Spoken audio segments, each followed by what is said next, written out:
شهر رمضان الذي أنزل فيه القرآن هدى للناس وبينات من الهدى والفرقان فمن شهد منكم الشهر فليصم ومن كان مريضا أو على سفر فعدة من أيام أخر يريد الله بكم اليسر ولا يريد بكم العسر ولتكملوا العدة ولتكبروا الله على ما هداكم ولعلكم تشكرون۔ تمام قسم کے حمد و ثنا، تعریف و تسبیحات، تمجیدات، کبریائی اور بڑائی اس اللہ وحدہ لا شریک کے لیے۔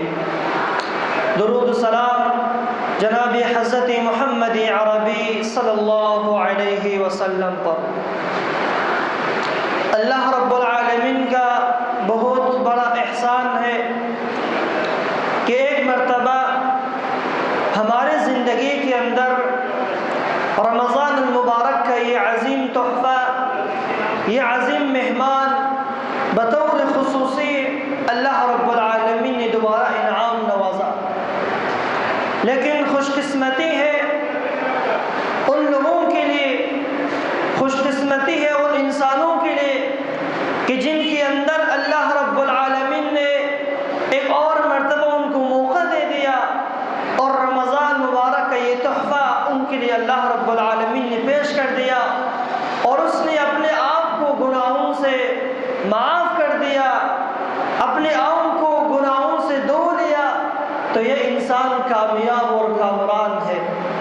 لیکن افسوس ہے، ایک تھوڑے دیر کے لیے توجہ کیجیے کہ پچھلے سال ہمارے ساتھ کتنے ایسے احباب تھے، رشتہ دار تھے، اقارب تھے جو پچھلے رمضان میں ہمارے ساتھ موجود تھے، لیکن اس رمضان میں اللہ رب العالمین نے ان کو یہ توفیق نہیں دیا، یہاں تک ان کو نہیں حاصل کر دیا، بلکہ اللہ رب العالمین نے مجھے اور آپ کو توفیق دے دیا، اس رمضان تک پہنچا دیا۔ تو پھر اس رمضان سے بھی اگر ہم فائدہ نہ اٹھائے تو پھر اللہ کے رسول صلی اللہ علیہ وسلم کی وہ حدیث ہے، وہ شخص ہلاک ہو جائے، برباد ہو جائے کہ جس کی زندگی میں رمضان مبارک کا یہ عظیم مہینہ اللہ رب العالمین نے لایا اور اپنے آپ کو گناہوں سے معاف نہ کر سکا۔ رمضان المبارک اگر لغت کے اعتبار سے ہم دیکھیں، رمز کہتے ہیں بارش کے قطرے کو، یا دوسرا معنی ہے رمز کہتے ہیں جوڑنا، گناہوں کو جوڑ دیتے ہیں اور اس کو ختم کر دیتے ہیں، یا بارش کے قطرے ہیں گناہوں کو دھو لیتے ہیں۔ تو لغت کے اعتبار سے بھی رمضان کتنا عظیم اور پرمعنی ہے، اور اللہ رب العالمین نے اس مہینہ کا تعریف خود قرآن کریم کے اندر بیان فرمایا کہ رمضان کیا ہے؟ شہر رمضان الذی انزل فیہ القرآن، رمضان المبارک کا عظیم مہینہ وہ ہے کہ جس میں اللہ رب العالمین نے قرآن کریم نازل فرمایا۔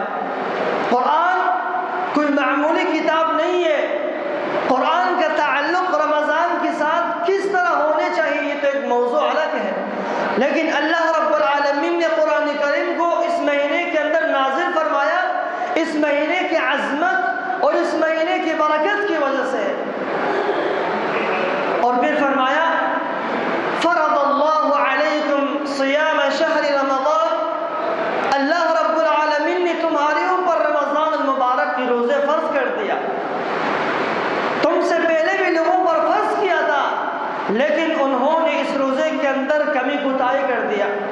عیسائیوں نے، یہودیوں نے اپنے طرف سے روزے میں نقص کر دیا، کمی کر دیا، اور یہودیوں نے بھی اس طرح، لیکن مسلمانوں نے اس کو برقرار رکھا۔ مسلمانوں نے اللہ رب العالمین کے وعدے کو پامال نہیں کیا، بلکہ اللہ رب العالمین کے وعدے کے مطابق اس کو برقرار رکھا، اور قیامت تک یہ جاری و ساری رہے گا۔ اس لیے اس رمضان کی فضیلت اور خصوصیات میں سے پہلے بات کیا ہے کہ جس میں اللہ رب العالمین نے قرآن کریم نازل فرمایا، اور دوسرا رمضان المبارک کا روزہ تم پر فرض کیا ہے۔ رمضان المبارک سے پہلے اللہ کے رسول صلی اللہ علیہ وسلم نے خطبہ ارشاد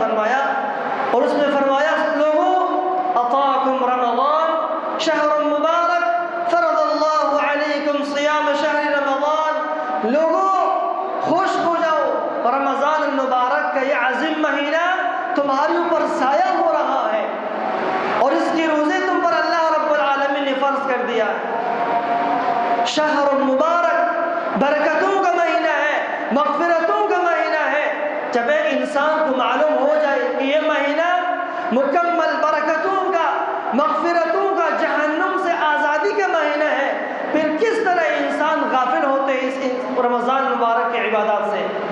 پھر کس طرح یہ انسان اس رمضان مبارک کی برکات سے غافل ہوتے ہیں؟ اس کا ہر لمحہ بہت قیمتی ہے۔ اگر ہم سے 10 دن گزر گیا، ابھی تک ہم تیاری نہیں کیا، ابھی تک ہم مستعد نہیں ہوا، تو آج سے عزم کرے، وعدہ کرے کہ میں ہر ایک لمحے کو قدر کروں گا، چھوڑوں گا نہیں، ہر ایک وقت کو قیمتی سمجھوں گا۔ اس میں کثرت سے اللہ رب العالمین کی عبادت، اور اس میں اللہ رب العالمین کی اطاعت، قرآن کریم کی تلاوت، اس کو کبھی بھی چھوڑوں گا نہیں۔ ایک آدمی رمضان مبارک کا روزہ رکھتے ہیں، صبح سے شام تک بھوکا پیاسا رہتے ہیں، لیکن نماز نہیں پڑھتے، لیکن گالی گلوچ چھوڑتے نہیں ہیں، بہتان چھوڑتے نہیں ہیں، چوری چھوڑتے نہیں ہیں، تو اس روزہ رکھنے کا فائدہ کیا ہے؟ اصل روزہ ہمیں کیا سکھانے آئے؟ لعلکم تتقون، تاکہ تم پرہیزگار تقوی والا بن جاؤ۔ اور تیسری خصوصیت اور فضیلت اس رمضان مبارک کا وہ یہ ہے، تفتح فیہ ابواب الجنہ وتغل فیہ ابواب الجحیم، اس میں جنت کے 8 دروازے کھول دی جاتے ہیں اور جہنم کے 8 دروازے بند کر دیا جاتے ہیں، اور بڑے بڑے جو شیاطین ہیں ان کو جگڑ دی جاتے ہیں۔ تو پھر جب شیاطین کو جگڑ دی جاتے ہیں، بند کر دی جاتے ہیں، تو پھر انسان گناہوں میں کیوں ملوث ہوتے؟ انسان سے گناہ سرزد کیوں ہو جاتے؟ کیونکہ انسان کا نفس خود سے شیطان بن چکا ہوتا ہے۔ اللہ رب العالمین نے فرمایا من الجنۃ والناس، بعض انسان گناہ کر کر کے اس کا نفس شیطان بن چکا ہوتا ہے، رمضان بھی آ جائے، رمضان کے علاوہ بھی ہو، اس سے گناہ چھوڑتے نہیں ہیں۔ لیکن ایک انسان کی زندگی میں رمضان آ گیا اور پھر اس رمضان میں بھی وہ گناہ ترک نہیں کیا جس رمضان سے پہلے کرتا تھا، تو پھر کیا فائدہ اس روزہ رکھنے کا؟ اور اس رمضان مبارک کے اندر ایک ایسی رات ہے، اللہ رب العالمین ہمیں وہ رات نصیب فرمائے، لیلۃ فی القدر خیر من الف شہر، رمضان مبارک کے اندر ایک رات ہے کہ جو 1000 مہینے سے بہتر ہے، افضل ہے۔ لیکن اللہ رب العالمین نے پہلے اللہ کے رسول کو بتایا تھا، دکھایا گیا تھا کہ لیلۃ القدر کون سے رات میں ہے، لیکن بعد میں اللہ رب العالمین نے اللہ کے رسول کی ذہن سے اٹھا لیا گیا، اس کا ایک برکت اور رحمت ہے، حکمت ہے اس کا، اللہ رب العالمین کا لوگوں کے اوپر سے ہٹا لیا گیا کہ کون سے رات ہے، اب اس میں شک ہے۔ اس لیے ایک رات ہے جو آخری 10 راتوں میں سے ایک رات ہے، اللہ رب العالمین ہمیں نصیب فرمائے تو ہم اس کی تیاری کریں اور اس رات کو کثرت سے تلاش کریں کہ ہم اس کو پانے کی کوشش کریں۔ اللہ کے رسول خود بھی اٹھتے تھے اور اپنے گھر والوں کو بھی اٹھا دیتے، اس رات کو، مکمل رات کو سوتے نہیں تھے، عبادات، قیام، طاعات، اس میں کثرت سے اللہ رب العالمین کا کرتے تھے۔ تو اس رمضان مبارک کی فضائل میں سے ہے کہ جس میں ایک رات ہے 1000 مہینے سے افضل اور بہتر ہے اس کی عبادت سے۔ تو ایک انسان کو جب یہ بھی معلوم ہو جائے اور پھر اس سے غافل ہو جائے تو اس انسان کا اس رمضان مبارک کے اندر روزہ رکھنے کا، عبادت کرنے کا مقصد کیا ہے؟ اللہ رب العالمین نے فرمایا من صام رمضان ایمانا واحتسابا غفر له ما تقدم من ذنبه، جس نے رمضان مبارک کا روزہ رکھا ایمان اور اللہ رب العالمین سے اجر کی امید رکھتے ہوئے، اللہ رب العالمین اس کے پچھلے سارے گناہ معاف کر دے گا۔ کیوں؟ اللہ کے رسول نے فرمایا کل عمل ابن آدم له والصوم لی، اللہ کے رسول نے فرمایا، اللہ تعالیٰ فرماتے ہیں کہ ابن آدم کے سارے اعمال اسی کے لیے ہے، ابن آدم کے سارے اعمال جتنے بھی کرتے ہیں سب اسی کے لیے ہے، لیکن روزہ خاص میرے لیے، وَأَنَا أَجْزِي بِهِ، کا بدلہ، اس کے جزا بھی میں خود دوں گا۔ کیوں؟ کیونکہ رمضان مبارک اس میں ریا، اس میں خوف اللہ رب العالمین کا ہوتا ہے، اس میں ریا کا شک نہیں ہے۔ کوئی انسان روزہ رکھتے ہیں اللہ رب العالمین کے ڈر سے، کوئی انسان روزہ رکھتے ہیں اس میں ریا بھی نہیں ہوتے، پھر یہ روزہ اللہ رب العالمین کے ہاں مقبول ہے، اور پھر اللہ رب العالمین فرماتے ہیں وَأَنَا أَجْزِي بِهِ، میں اس کے جزا دوں گا۔ اس روزہ کے کیا فوائد ہیں؟ اگر ہم سائنسی اعتبار سے دیکھیں تو بڑے بڑے سائنسدان نے بھی اقرار کر دیا کہ جب کوئی انسان سال میں 20 دن بھی روزہ رکھے گا تقریباً اس کا 10 سال جوانی کی طرف لوٹ آتے ہیں، اور اگر 30 دن بھی روزہ رکھے گا تو اس کا سال بھر عمر جوانی کی طرف لوٹ آتے ہیں۔ لیکن ہم نے قرآن کو نہیں دیکھا، قرآن کے اندر 70 سے 60 آیت ایسے ہیں جو اللہ رب العالمین روزے کے فوائد کے بارے میں بیان فرمایا، یعنی ایک انسان مکمل رمضان مبارک کا روزہ رکھ کر وہ یہ سارے فوائد حاصل کر لیتے ہیں۔ بطور مثال اللہ رب العالمین نے فرمایا اعدت للمتقین، جنت کو ہم کس کے لیے تیار کیا ہے؟ متقین کے لیے، یعنی ایک انسان روزہ رکھ کر اللہ رب العالمین سے امید اور خوف رکھ کر اللہ رب العالمین کی طرف سے پھر فرماتے ہیں جنت اس کے لیے تیار کیا گیا ہے جو تقوی اختیار کرتے ہیں۔ روزہ رکھو، روزہ آپ کو کیا سکھاتے ہیں؟ تقوی۔ تقوی کیا ہے؟ اللہ رب العالمین کا خوف و خشیت آپ کے دل میں ہونا، آپ تنہائی میں ہو، ظاہر میں ہو، لوگوں کے سامنے ہو، کوئی بھی عمل آپ نہیں کرتے کیونکہ اللہ رب العالمین کا خوف آپ کے دل میں ہے، پھر انسان روزہ رکھ کر اس کو یہ سارے فوائد اس کو حاصل ہوگا۔ قرآن کریم تقوی کے بارے میں کئی قسم کی مثالیں اللہ رب العالمین نے پیش فرمایا کہ اگر انسان قرآن کریم کو مطالعہ کرے اور اس کو عمیق دکھ کر کے دیکھے گا تو یقیناً انسان کی ذہن میں، انسان کی دل میں تصور آ جائے گا کہ اللہ رب العالمین کتنا عظیم ذات ہے۔ روزہ رکھ کر ہمیں کمزور نہیں کرنا چاہتے بلکہ اور ہمارے ایمان میں اضافہ کرنا چاہتے کہ جب تقوی انسان کے ذہن میں آ جائے، انسان کے دل میں آ جائے، پھر انسان کے اندر خوف و خشیت الہیت ہر حالت میں ہوگا، نہیں ظاہر میں، نہیں باطن میں، ہر وقت۔ تو اس لیے رمضان مبارک کا یہ عظیم مہینہ جو انسان روزہ رکھے گا اللہ کی طرف سے ہر قسم کی آسانی اور ہر قسم کی آسائش اس کے لیے مؤثر کیا جائے گا۔ وَمَن يَتَّقِ اللَّهَ يَجْعَل لَّهُ مَخْرَجًا وَيَرْزُقْهُ مِنْ حَيْثُ لَا يَحْتَسِبُ، جو اللہ رب العالمین سے ڈرے گا، خوف کرے گا، اللہ رب العالمین اس کو مشکلات سے راستہ آسانی کرے گا، اس کے لیے تنگیوں سے رزق دے گا جو انسان کو پتہ نہیں ہوتے۔ اس لیے اللہ کے رسول صلی اللہ علیہ وسلم کی وہ حدیث کل عمل ابن آدم له والصوم لي وانا اجزی به، رمضان مبارک وہ عظیم مہینہ ہے کہ جو عبادتوں کا مہینہ ہے، مغفرتوں کا مہینہ ہے، کہ عبادت کسے کہتے ہیں؟ کل ما يحب اللہ من افعال واقوال، عبادت وہ ہے ہر وہ عمل، ہر وہ اقوال، ہر وہ فعل جس کو اللہ رب العالمین پسند کرے۔ وہ کیا ہے؟ کسی بلی کو پانی پلانا یا کسی کتے کو پانی پلانا کیا عبادت نہیں ہے؟ اس کو بھی اللہ رب العالمین پسند کرتے ہیں۔ کسی بوڑھے آدمی کے ہاتھ کو پکڑ کر روڈ پار کرنا یہ وہ اللہ رب العالمین کو پسند ہے۔ عبادت جو اللہ رب العالمین اقوال میں سے، افعال میں سے جس کو محبوب سمجھے، جس کو پسند کرے، کوئی بھی عمل ہو جو اللہ کی رضا کے لیے آپ کرتے ہیں۔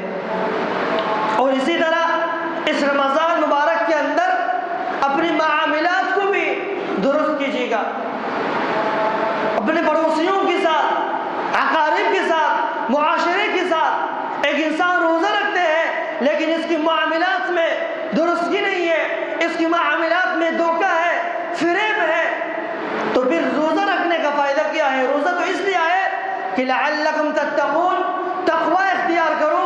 تقوی کسے ظاہر اور باطن آپ کا ایک جیسا ہونا چاہیے، آپ کے معاملات درست ہونے چاہیے۔ جب تک انسان کے معاملات درست نہیں ہوگا تو رمضان مبارک کے آنے سے پہلے بھی اسی طرح، آنے کے بعد بھی اسی طرح، فائدہ کیا ہے؟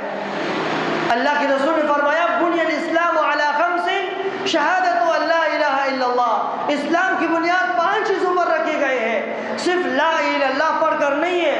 لا الہ الا اللہ پڑھ لے مسلمان ہو گیا، لیکن اب اس کی تقاضا پر عمل کرنا ہوگا آپ کو۔ روزہ رکھ دیا، اب روزہ کی تقاضا کو بھی مکمل کرنا ہوگا آپ کو، گناہوں سے آپ کو اجتناب کرنا ہوگا۔ ایک انسان روزہ رکھتے ہیں گناہوں سے اجتناب نہیں کرتے تو پھر اس روزہ رکھنے کا فائدہ کیا ہے؟ روزہ رکھو اور نماز نہ پڑھ، روزہ رکھو چغلی نہ چھوڑو، روزہ رکھو دوسروں کو تنگ اذیت کرو، پھر اس روزہ رکھنے کا فائدہ کیا ہے؟ اللہ کے رسول نے فرمایا اس روزہ کا کوئی فائدہ نہیں ہے جو صبح سے لے کر شام تک بھوکا پیاسا رہے، لیکن آپ کی زبان سے، آپ کے ہاتھ سے دوسرے مسلمان تکلیف میں ہے، یا آپ کے منہ سے کبھی جھوٹ کا الفاظ ختم ہوتے نہیں ہے، تو پھر اس روزہ کا اللہ رب العالمین کے ہاں کوئی فائدہ نہیں ہے۔ روزہ رکھ کر بھی آپ گناہوں سے اپنے آپ کو چھٹکارا نہیں پا سکا، روزہ رکھ کر اللہ رب العالمین کی طرف اپنے آپ کو خصوصی بندہ اور تقرب حاصل نہیں کیا، تو پھر اس روزہ کا کیا فائدہ ہے؟ المسلم من سلم المسلمون من لسانه ويده، مسلمان وہ ہے کہ جس کے ہاتھ سے، جس کی زبان سے دوسرے مسلمان تکلیف میں نہ ہو، چاہے رمضان کے اندر روزہ رکھے، آپ کے ہاتھ سے دوسرا مسلمان تکلیف میں ہے، اذیت میں ہے، تو پھر اس روزہ رکھنے کا فائدہ کیا ہے؟ ایک دوسرا حدیث ہے اللہ کے رسول نے فرمایا من فرق بین الزوجین لا ينظر اللہ الیہ یوم القیامہ، جس نے میاں بیوی کے درمیان جدائی ڈال دیا، ان دونوں کو آپس میں لڑوایا، قیامت کے دن ہوگا اللہ رب العالمین نظر رحمت سے نہیں دیکھے گا۔ اس حدیث کے ساتھ میں کمزوری تھوڑا سے ہے، لیکن معنی اس اعتبار سے صحیح ہے کہ رمضان کے اندر روزہ رکھ کر بھی دوسروں کو لڑوانا، دوسروں کو تکلیف دینا، یہ اللہ رب العالمین کو محبوب نہیں ہے۔ شیطان تو اس مہینے کے اندر بند ہے، جگڑ دیا گیا ہے، لیکن ہم سے گناہ سرزد ہو جاتے ہیں، گناہ کر جاتے ہیں، ظاہر میں ہو باطن میں ہو۔ اس لیے اللہ رب العالمین نے فرمایا بعض نفس اس طرح بن چکا ہے کہ گناہ کر کر کے شیطانی عادت اپنے اندر حاصل کر چکا ہے تو گناہ چھوڑ نہیں سکتے۔ لیکن الکیس من دان نفسہ وعمل لما بعد الموت، عقل مند اور دانا شخص وہ ہے جو اس زندگی سے فائدہ اٹھائے اور موت کے بعد کے لیے تیاری کرے۔ عقل مند اس کو کہتے ہیں کہ جو موت کے بعد والے زندگی کے لیے تیاری کرے، کچھ تحفہ تیار کر لے۔ لیکن صحابہ کرام نے اس بات کو درک کر دیا تھا، سمجھ گیا تھا کہ رمضان مبارک لوگوں کی تبدیلی کے لیے آیا ہوئے، لوگوں کی گناہوں کی معافی کرنے کے لیے آیا ہوئے۔ صحابہ کرام نے اس بات کو درک کر دیا تھا۔ آپ کے سامنے صحابہ کرام کے کون سے واقعات بیان کی جائے کہ ہر ایک صحابہ رمضان مبارک جب آ جاتے وہ اس طرح سکڑ جاتے ہیں کہ سارے معاملات کو ترک کر جاتے، سارے مصروفیات کو، یہاں تک کہ بعض محدثین سے ثابت ہے کہ جب رمضان شروع ہوتے درس حدیث چھوڑ دیتے، عبادت میں مصروف ہو جاتے اور گناہوں سے اس طرح دور ہو جاتے کہ جس طرح انسان شیر سے ڈرتے ہیں۔ ثعلبہ بن عبد الرحمن مشہور صحابی ہے، اس کا عمر 18 سال ہے، بعض علماء نے لکھا ہے، اور اس کا واقعہ الاصابہ فی تمیز الصحابہ کتاب ہے، تاریخ کی کتاب پر مشہور ہے۔ عظیم صحابی ہے، ایک نوجوان ہے، یہ مسلمان ہو گیا، اللہ کے رسول صلی اللہ علیہ وسلم کی خدمت کرتے تھے، ہر وقت اللہ کے رسول کے لیے وضو کا پانی تیار کرتے تھے، باقی جو معاملات ہوتے تھے اللہ کے رسول کو بھیجتے تھے۔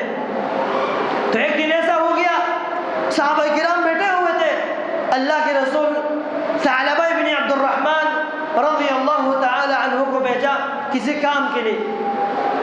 ثعلبہ بن عبد الرحمن کہتے ہیں میں چلا گیا، راستے میں گزر رہا تھا، اچانک ایک دروازے پر مجھے نظر پڑا اور اس دروازے کا کوئی گیٹ نہیں لگا ہوا تھا نہا رہی تھی تو میرا نظر اس کے اوپر پڑ گیا، 2 مرتبہ میرے نظر اس کی طرف پڑ گیا تو ایک دم میں اپنے دل میں توجہ کیا کہ میرے کو اللہ کے رسول نے کس کام کے لیے بھیجا ہے اور مجھ سے کیا کام ہو رہے، محرمات میں واقع ہو گیا ہوں، مجھ سے گناہ سرزد ہو گیا۔ ایسا تو نہیں ہے کہ میرے اوپر کوئی آیت نازل ہو گیا ہو، ایسا تو نہیں ہے کہ اللہ کے رسول پر وحی نازل ہو گیا ہو کہ میں منافقین میں سے شمار ہو گیا ہوں۔ ڈرنے لگے، رونے لگے، اب کہنے لگے میں اللہ کے رسول کے پاس نہیں جاؤں گا۔ چلا گیا، مدینہ اور مکہ کے درمیان پہاڑ ہے، اس پہاڑ کے درمیان ایک سوراخ ہے، غار ہے، اس کے اندر جا کے چھپ گیا۔ اللہ کے خوف سے، اس ڈر سے کہ مجھ سے گناہ سرزد ہو گیا، غار کے اندر چھپ گیا۔ اللہ کے رسول پریشان ہے کہ میں نے اس کو کسی کام کے لیے بھیجا ہے، ابھی تک نظر نہیں آیا۔ بعض علماء لکھتے ہیں کہ 40 دن تک غائب رہا، 40 دن تک اسے کوئی پتہ نہیں چلا۔ تو اللہ رب العالمین نے جبرائیل امین کے ذریعے سے وحی نازل کیا کہ محمد صلی اللہ علیہ وسلم کی طرف کہ تیرا وہ بندہ آپ سے برکنار ہو گیا ہے، مجھ سے جہنم سے پناہ مانگ رہے ہیں، وہ فلاں جگہ میں چھپا ہوا ہے، تو اس کو جا کر لے آؤ۔ اللہ کے رسول صلی اللہ علیہ وسلم نے عمر بن خطاب رضی اللہ تعالی عنہ اور سلمان فارسی رضی اللہ تعالی عنہ کو بھیجا کہ جاؤ ثعلبہ بن عبد الرحمن کو لے کر آؤ۔ کہتے دونوں چلا گیا کہ پہاڑ کے سامنے چلا گیا، وہاں پہ ایک چروائے تھے جو بکریاں چلا رہے تھے، اس سے پوچھا کہ اس طرح ایک شخص، ایک نوجوان آپ نے نہیں دیکھا؟ کہنے لگا اچھا اس آدمی کے بارے میں کہتے وہ رو رہے تھے، وہ جب شام ہوتے اپنے پیشانی پر ہاتھ رکھ کے آ جاتے روتے ہوئے، اور میں اپنے بکریوں سے تھوڑے سے دودھ نکل کر اس کو پلاتا ہوں، واپس چلے جاتے ہیں اس غار کے اندر، اللہ سے پناہ مانگتے ہیں، یا اللہ تعالیٰ میرے روح قبض کر دو، میرے روح قبض کر دو، اور میرے دنیا کے اندر روح قبض کر دو کہ قیامت میں میرا حساب و کتاب نہ ہو جائے۔ یہ جملہ بار بار دہرا رہے، واپس چلا گیا اس غار کے اندر۔ کہنے لگے سلمان فارسی رضی اللہ تعالی عمر بن خطاب کے ساتھ یہاں چھپ گیا، جب شام ہو گیا وہاں سے نکل گیا اندھیرے میں، جلدی سے عمر رضی اللہ تعالی نے پکڑ لیا اس کو، کہا مجھے چھوڑو، میں اللہ کے رسول کے پاس نہیں جاؤں گا، کیا میرے اوپر کوئی آیت نازل ہو گیا، کیا اللہ کے رسول کے اوپر وحی نازل ہو گیا، کیا میں منافقین میں سے شمار ہو گیا ہوں؟ اتنا ڈر ہے اس کے اندر کہ مجھ سے کیا ہو گیا، تھوڑا سے گناہ ہو گیا، پریشان ہے کہ میں اللہ کے رسول کے پاس نہیں جاؤں گا۔ کہنے کہ کچھ بھی نہیں ہوا، اللہ کے رسول آپ کو بلا رہے ہیں، چلے اللہ کے رسول کے پاس۔ کہتے میں نہیں جاؤں گا، مجھے اپنے گھر لے جاؤ۔ اپنے گھر چلا گیا۔ اس واقعے میں کچھ اوپر نیچے ہے، بعض علماء نے کچھ اور نقل کیا ہے، بعض کچھ اور نقل کیا ہے۔ کہتے ہیں گھر چلا گیا، سلمان فارسی عمر بن خطاب رضی اللہ تعالیٰ عنہ اللہ کے رسول کے پاس تشریف لے گیا، کہا وہ گھر پہ آ گیا ہے لیکن روتے ہوئے آ گیا ہے، پریشان ہے کہ مجھ سے گناہ ہو گیا۔ اللہ کے رسول اس گھر پہ تشریف لے گیا، بستر پہ لیٹے ہوئے تھے، رو رہے تھے۔ اللہ کے رسول نے اس کو سر اٹھایا، اپنے دامن میں رکھا، کہنے لگے یا رسول اللہ میرا یہ سر لائق نہیں ہے کہ آپ کی گود میں ہو جائے، میں گناہگار ہوں، مجھ سے گناہ ہو گیا ہے، میرے سر کو نیچے کیجیے۔ پھر فرماتے ہیں کیا یا رسول اللہ کوئی آیت نازل ہو گیا، کوئی وحی نازل ہو گیا میرے بارے میں کہ میں منافق ہو گیا ہوں؟ اللہ کے رسول فرماتے ہیں نہیں، اللہ کے رسول اللہ رب العالمین کی رحمت کے بارے میں تذکرہ کرتے ہیں، اللہ رب العالمین غفور الرحیم ہے، بخشنے والا ہے، مہربان ذات ہے، پریشان کیوں ہو رہے ہو؟ ثعلبہ بن عبد الرحمن رو رہے، پریشان ہے، ڈر رہے۔ اتنے کہتے ہوئے ایک چیخ مارا، وفات پا گیا۔ اللہ اکبر۔ بعض علماء کہتے ہیں اللہ کے رسول صلی اللہ علیہ وسلم نے اس کا تجہیز و تکفین کر دیا، اور قبرستان کی طرف لے جانے کے لیے جب اٹھائے جاتے تو اللہ کے رسول اپنے پنجوم کے اوپر چڑھتے تھے۔ بعض نے پوچھا کہ اللہ کے رسول سے یہ کیا معاملہ ہے؟ کہنے لگے اس کے جنازے میں اتنے فرشتے نازل ہوئے تھے کہ جگہ نہیں تھے پاؤں رکھنے کا۔ تو الغرض صحابہ کرام نے رمضان مبارک کا مہینہ درک کر دیا تھا، عبرت لے لیا تھا کہ یہ مہینہ گناہوں کا معافی ہے، اس مہینے کے اندر بھرپور انسان اللہ رب العالمین کی طرف التجا کرے، تضرع عاجزی کرے، گناہوں سے اپنے آپ کو معاف کرے. لیکن ایک انسان کی زندگی میں رمضان آ جائے اور پھر بھی گناہ کرتے ہیں، گناہ سے باز نہیں آتے. اس لیے یہ دنیا، یہ گناہ اس طرح عام ہو چکا ہے کہ ہم سب گناہ میں ملوث ہیں کہ کوئی قرآن و حدیث جب بیان ہوتے ہیں ہمارے دل پہ اثر نہیں کرتے. اللہ رب العالمین فرماتے ہیں افمن یتقی فی النار خیر ام من یأتی آمنا یوم القیامہ، کیا وہ شخص بہتر ہے کہ جس کو آگ سے بچایا گیا ہو، یا کیا وہ شخص بہتر ہے جس کو جہنم کی آگ میں ڈالا گیا ہو؟ اور بعض ایسے لوگ ہیں، ایک تو گناہ خود کرتے ہیں اور ایک گناہ لوگوں تک بھیجتے ہیں، لوگوں تک شیئر کرتے ہیں، اس کا اجر اس کا گناہ ڈبل ہوگا.